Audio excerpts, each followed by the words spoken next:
Friends, आज एक new topic के साथ उपस्थित हुए हैं। टॉपिक हिंदी व्याकरण से रिलेटेड टॉपिक है, जो बहुत ही महत्वपूर्ण टॉपिक जो हर एग्जामिनेशन में आते हैं। टॉपिक है एकार्थक शब्द। एकार्थक शब्द क्या होता है, आपने पढ़ा होगा या नहीं? तो आइए इसके संक्षिप्त जानकारी हम लोग प्राप्त करें। कुछ शब्द पढ़ने में अथवा उच्चारण में एकार्थी प्रतीत होते हैं, किंतु उनके अर्थों में सूक्ष्म अंतर होता है। कुछ ऐसे शब्द हैं जो पढ़ने में अथवा उच्चारण करने में एक जैसे लगते हैं, एकार्थिक प्रतीत होते हैं, परंतु उनके अर्थों में कुछ सूक्ष्म अंतर होता है। वैसे शब्द को एकार्थक शब्द कहा जाता है। जैसे अस्त्र। अस्त्र का अर्थ होता है फेंक कर चलाए जाने वाला हथियार। शस्त्र।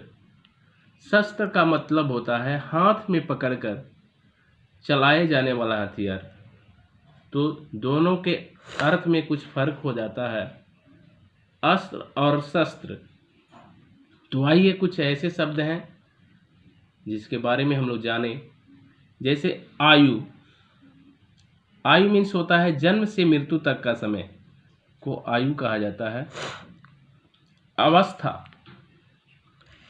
अवस्था मीन्स होता है उम्र, जन्म से लेकर वर्तमान समय तक का समय को अवस्था कहते हैं। उसी तरह से वध।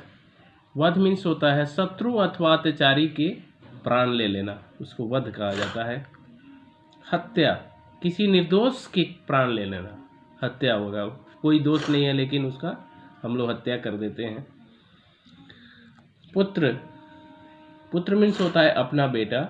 बालक, कोई भी लड़का को कहते हैं बालक। पुत्र और बालक में फर्क होता है।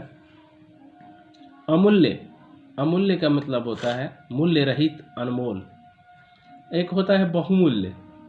बहुमूल्य मन होता है बहुत कीमती, जो सामान बहुत कीमती होता है, कॉस्टली होता है, उसको बहुमूल्य कहा जाता है। स्त्री।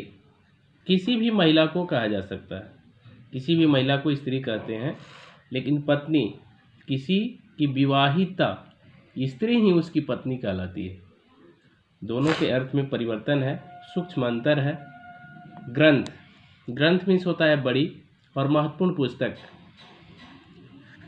एपिक जिसको कहते हैं। और पुस्तक, कोई भी पुस्तक को पुस्तक कहा जाता है, लेकिन ग्रंथ जो होती है वो बड़ी होती है और महत्वपूर्ण पुस्तक होती है। वो धार्मिक से रिलेटेड भी हो सकती है। पाप। पाप मीन्स होता है नैतिक या धार्मिक नियमों का उल्लंघन करना। अपराध। अपराध मीन्स होता है सामाजिक नियमों या कानून का उल्लंघन करना। मृत्यु। मृत्यु मीन्स होता है आम आदमी की मौत, इस तरह से हो जाती है तो उसको मृत्यु हो जाती है। निधन। आदरणीय या श्रेष्ठ व्यक्ति की मौत जब होती है तो लोग कहते हैं कि निधन हो गया। श्रद्धा।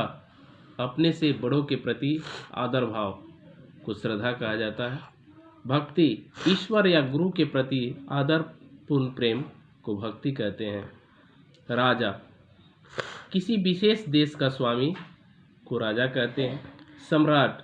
राजाओं का राज, राजा। राजाओं को राजा को सम्राट कहा जाता है। कंगाल। कंगाल में होता है भिखमंगा। दीन। दीन माने बहुत निर्धन जो होता है उसको गरीब कहा जाता है, दीन।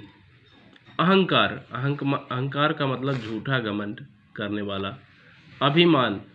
योग्यता होने पर अपना महत्व दिखाना। नेक्स्ट है आधि। आधि मीन्स होता है मानसिक रोग से ग्रसित। व्याधि। शारीरिक रोग। नेक्स्ट है दया। दया मीन्स होता है किसी के दुख को देखकर उसे दूर करने की स्वाभाविक चेष्टा करना, दया होता है। करुणा। करुणा होता है दूसरों को दुख में देखकर उसे दूर करने की आकुलता का भाव होना। शोक। प्रियजन के नाश पर शोक होता है। खेद पश्चाताप प्रकट करने में प्रयुक्त होता है। ईर्ष्या दूसरों की सफलता से जलना। घृणा किसी व्यक्ति या वस्तु के प्रति नफरत। नेक्स्ट है भीड़, मनुष्यों की। झुंड पशुओं का। भीड़ को मनुष्यों की भीड़ कहते हैं और झुंड पशुओं को कहते हैं। झुंड माने पशुओं से रिलेटेड होता है, भीड़ जो है मनुष्य की होती है। टुकड़ी सैनिकों की टुकड़ी कहा जाता है। समूह यात्रियों का समूह कहा जाता है। यह थोड़ा सा सूक्ष्म अंतर है शब्दों का। स्वागत आदर सत्कार करना। अभिनंदन किसी को सम्मानित करना, अभिनंदन कहलाता है। अर्पण भेंट करना, श्रद्धा के साथ बड़ों को देना। प्रदान नज़र भेंट किसी काम के लिए देना। तो आज हम लोग समझे एकार्थक शब्द, बहुत इम्पोर्टेंट टॉपिक।